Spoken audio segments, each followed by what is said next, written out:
सडोली खालसा जिल्हा परिषद मतदारसंघातील राष्ट्रवादी काँग्रेस, शेतकरी कामगार पक्ष आणि भाजपा ह्या युतीचे उमेदवार माजी आमदार संपतराव पवार पाटील यांचे चिरंजीव क्रांतिसिंह संपतराव पवार पाटील यांच्याशी आपण चर्चा करणार आहोत. आपली ओळख करून द्यावी. नमस्कार, मी क्रांतिसिंह संपतराव पवार पाटील. माझं जन्म ठिकाण सडोली खालसा. माझं शिक्षण BE मेकॅनिकल आहे. मी म्हणजे उच्च शिक्षित आहात तुम्ही? होय, माझं इंजिनिअरिंग पूर्ण झाले मेकॅनिकल मध्ये. तुमचं शिक्षण जे BE मेकॅनिकल, मग आज तुम्ही उच्च शिक्षित असताना तुमचा बिझनेस करतो. माझं स्वतःचं ट्रान्सपोर्टिंग, हार्वेस्टिंग, ट्रेडिंग मध्ये बिझनेस आहे. स्टीडोरिंग ऑपरेशन, पोर्ट अथॉरिटीचे. म्हणजे सर्वसामान्य लोकांच्या हाताला काम देण्या इतपतचा विचार या क्रांतिसिंह पवार पाटलांचा आहे असं प्रामुख्याने दिसून येते. सडोली खालसा जिल्हा परिषद निवडणूक लढवत असताना याचा आज तुमची राजकीय पार्श्वभूमी, सामाजिक कामात असं काय? माझे वडील माजी आमदार संपतराव पवार पाटील हे 10 वर्ष आमदार होते. सांगरोळ विधानसभा मतदारसंघाचे 10 वर्ष त्यांनी प्रतिनिधित्व केलेलं आहे. नेतृत्व किंवा बाबांचं जे काम आहे ते चळवळीतच किंवा आंदोलन असेल, बरोबर, किंवा कष्टकरी सर्वसामान्य जनतेसाठी रस्त्यावरची लढाई असेल, तर हाच वसा वारसा आम्ही किंवा विचार मी सुद्धा पुढे घेऊन जात आहे. राजकीय क्षेत्रात तुम्ही ज्यावेळी एंट्री केली त्यावेळी किती सालला आपलं लग्न? माझं लग्न 2018 साली झालं. ताईंचं, वहिनींचं नाव? तेजस्विनी क्रांतिसिंह पवार पाटील. मग आजपर्यंत आता 2018 आणि 2025, मग आज आपल्याला अपत्य? मला एक मुलगी आहे. नाव दिदीचं काय? इंद्रसेना क्रांतिसिंह पवार पाटील. या सगळ्याच गोष्टीचं भान जपणारा माणूस म्हणून यांची या मतदारसंघामध्ये ओळख निर्माण होते असं म्हटलं तरी वावगं ठरणार नाही. दिवंगत आमदार PN पाटील साहेब आणि शेतकरी कामगार पक्ष ही गट्टी कारण स्वर्गीय आमदार PN पाटील साहेब आणि आदरणीय संपत बापू या दोघांचाही एकच विचार होता की सहकार टिकला पाहिजे. बरोबर. आणि हा सहकार सर्वसामान्य आणि कष्टकरी जनतेसाठी वापरला गेला पाहिजे.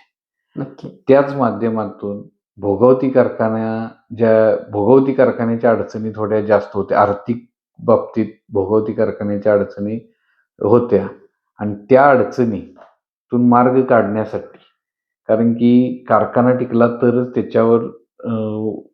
त्याच्यावर अवलंबून असणारे 25,000 लोकांचं कुटुंब टिकणार होतं. ह्या विचारानंच त्यावेळी 2022-23च्या कारखान्याच्या निवडणुकीसाठी आम्ही व स्वर्गीय आमदार PN पाटील साहेबांचा गट आम्ही एकत्र येण्याचा निर्णय घेतला. सर्वसामान्य ऊस उत्पादक शेतकरी टिकला पाहिजे, हे सहकाराचं जाळं टिकलं पाहिजे, यासाठी या दोन नेते एकत्र येऊन आजपर्यंतचा वनवास संपला असं जाहीररित्या या दोन गटांनी क्लिअर केलं. भोगवती सहकारी साखर कारखान्याच्या नव्या पर्वाला सुरुवात झाली असं म्हटलं तरी नक्की. या मतदारसंघामध्ये कमतरता जाणवते का आपणाला? तसं बघायला गेले तर स्वर्गीय आमदार PN पाटील साहेब असतील आणि बापू असतील यांचं विशेष लक्ष असल्यामुळं या मतदारसंघात तशा फार काही गोष्टींची कमतरता किंवा सुधारणा राहिली आहे असं नाही. ज्यावेळी फिरतोय रस्त्याची गैरसोय होते. काही ठिकाणी पानंद रस्ते आहेत, बरोबर, त्यांची गैरसोय आहे. चव्हाणवाडी गावात मी फिरत असताना असं दिसून आलं की तिथं स्मशान शेड नाही आहे. म्हणजे गावाला स्मशान शेड नाही आहे. तर म्हणजे मला स्वतःला थोडं हे वाटलं की बाबा जरी ती वाडी असली तरी स्मशान शेड हे असणं गरजेचं आहे. याच्या पुढे एक पाऊल जाऊन मग अजून काय कोणता प्रश्न आहे? माझं असं एक विजन आहे की बाबा महिलांचं सबलीकरण होणं गरजेचं आहे.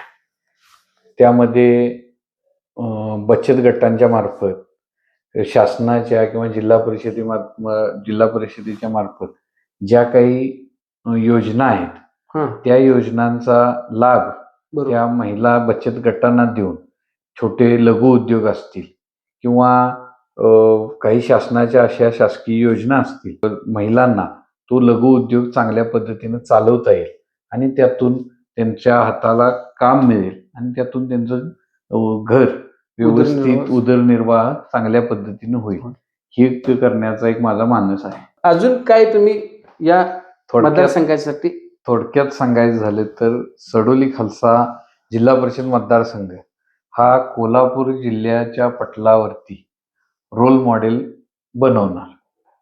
म्हणजे एकच विजन आहे यांचं की हा सडोली खालचा जिल्हा परिषद मतदारसंघ या कोल्हापूर जिल्ह्याच्या पटलावरचा रोल मॉडेल याचा अर्थ असा आहे की ह्या मतदारसंघामध्ये कोणतीही गोष्टीचा अभाव असणार नाही. वडिलांचा वसा वारसा आणि त्याच पद्धतीने स्वर्गीय दिवंगत आमदार PN पाटील साहेबांच्या विचारांचा प्रभाव होऊन सडोली खालचा जिल्हा परिषद मतदारसंघ प्रामुख्याने रोल मॉडेल बनवणारच. मनाशी खून गाठ बांधून आज हे क्रांतिसिंह पवार पाटील पायाला पानं बांधून हा मतदारसंघ प्रत्येकाच्या घरापर्यंत पोहोचण्याचं प्रामुख्यानं काम करतात असं म्हटलं तरी वावगं ठरणार नाही.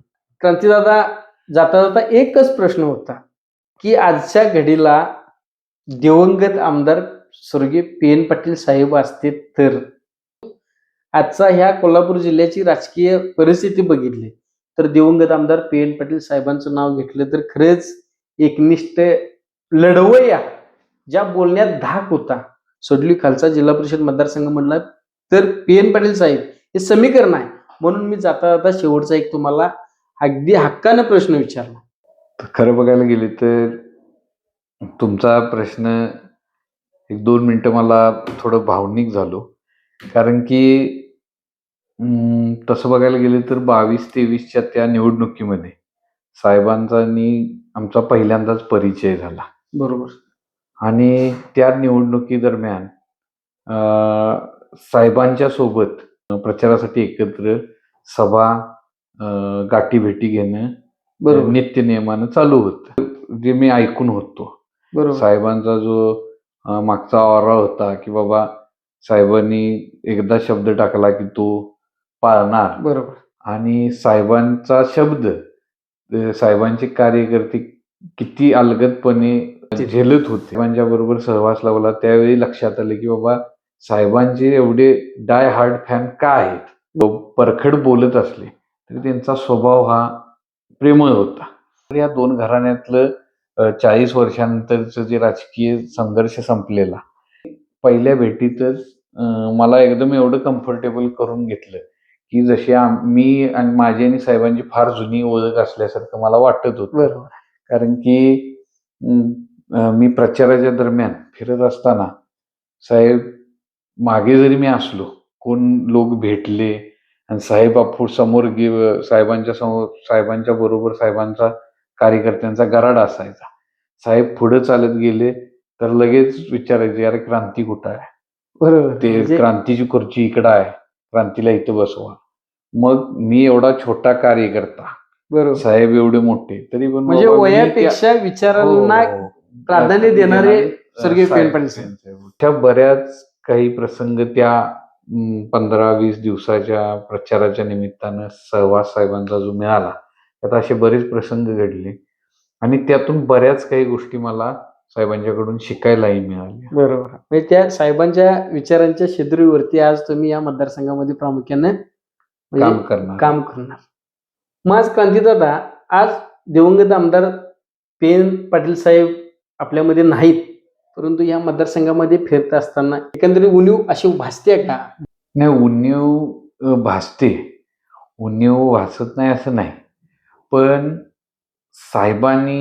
मी जसं म्हणलं की साहेबांचं परखडपणा आणि साहेबांचं जे प्रशासन होतं किंवा पक्ष संघटनेतलं साहेबांचा जो दरारा होता, त्याबरोबर साहेबांचा अजून एक घेण्यासारखा गुण होता, तो म्हणजे एक शब्द.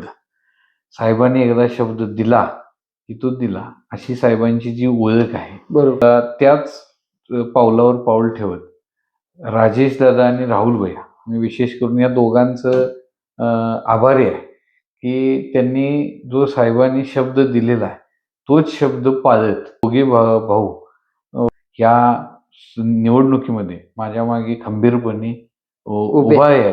त्यामुळं म्हणजे स्वतःच पीएन साहेबच आहेत माझ्या पाठीमागे, हा. असं मला भासतंय. ओके, म्हणजे आज स्वर्गीय दिवंगत पी.एन. पाटील साहेबांचे दोन्ही चिरंजीव अगदी राम लक्ष्मणासारखे आज तुमच्या पाठीशी आहेत असं तुम्हाला म्हणजे प्रकर्षानं जाणवते. म्हणजे साहेबांची उणीव नक्की भासते, परंतु या दोन्ही भावांच्यामुळं 10 हत्तीचं बळ मिळाल्याची तुम्हाला आज म्हणजे जाणीव होते, असं म्हटलं तरी वावगं ठरणार नाही. कुर्ली खालसा जिल्हा परिषद मतदारसंघातील मायबाप जनतेला काय आवाहन करू शकताय? मी सडोली जिल्हा परिषद मतदारसंघाच्या जनतेला एवढंच आवाहन करू इच्छितो की या सडोली जिल्हा परिषद मतदारसंघातल्या जनतेने सडोली पंचायत समितीचे उमेदवार निवास पाटील आणि हासूर पंचायत समितीचे उमेदवार विलास भोसले तिघा उमेदवारांचं चिन्ह हे घड्याळ आहे. 7 तारखेला घड्याळ या चिन्हासमोरील बटन दाबून तिन्ही उमेदवारांना आपला आशीर्वाद द्यावा आणि एक काम करण्याची एक संधी द्यावी. या संधीचं खरंच आम्ही सोनं करेन. स्वर्गीय आमदार पी.एन. पाटील साहेब आणि आदरणीय बाप्पू यांचा विचार पुढे नेण्याचं आम्ही काम करेन. येत्या 7 तारखेला या घड्याळ चिन्हासमोरील बटन दाबून या तिन्ही उमेदवारांना प्रचंड मताधिक्यानं विजयी करा असं यांनी प्रामुख्यानं आवाहन केलंय. अशाच आमच्या नवनवीन व्हिडिओसाठी आमच्या MR न्यूजला सबस्क्राईब करून लाईक करा आणि आमचे नक्की व्हिडिओ शेअर करा. धन्यवाद. धन्यवाद दादा. धन्यवाद.